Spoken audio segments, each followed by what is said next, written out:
Okay, we're going to install our front main seal. If you look in the service manual, a little part number right here. Here's the two studs to bolt the tool on. This bolts to the crankshaft. This is the actual seal installer, and it might take an adapter like this. This is a bearing right here, and there's a washer that goes with it. That's real important to make sure that we get it pushed on correctly, and a nut. You notice this is a unitized type seal because the speedy sleeve essentially slides inside the actual seal itself. Makes a lot better sealing surface than the other type of seals do. Okay, the very first thing I'm going to do is I'm going to bolt this piece on the end of the crank snub itself. Run these in, and I don't tighten them. If I tighten them, it doesn't give it any wiggle room, so if it's off just a little bit, it won't pull in evenly. Usually what I do is I run them down tight and back them off, say 1/8 to 1/16 of a turn, something like that. And then there's spacers that go here. And I'm going to check out my seal and see if this adapter fits it, which it looks like it does. It sits in there nice and flush, so it's pushing on both here and the lip of the seal. If you put it in here, that doesn't fit right.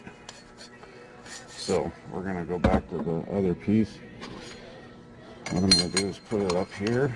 I'm putting all my spacers in first to see. Obviously not deep enough. I'm going to take a washer out. This same tool works for the front and the rear. That looks like about the depth we want our seal in. So that's the stuff we need. Okay. Now we're going to go and put these on dry. You don't want to put any oil or anything. If there were a big groove in the crankshaft here, I may want to put some gasket eliminator or something along those lines on there. I should be able to push it on a little bit. Put this guy on there.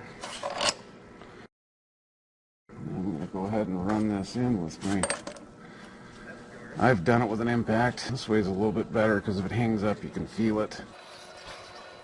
I'm going to get it down a little ways, and then I'm going to take and put a washer on the outside of this just to make sure I don't overstroke my threads. Yeah, see, I'm almost done my threads there, so we'll go ahead and put that on there to make sure that we don't run out of threads. This has already got some anti-seize on it.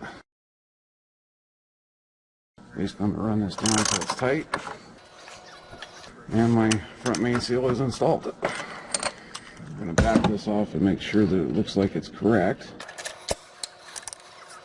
And it looks to me like it's in far enough. When I'm done with the seal tool, I usually take the studs out, take the whole tool off all at once, leaves the tool together and that type of thing. Nothing gets lost that way.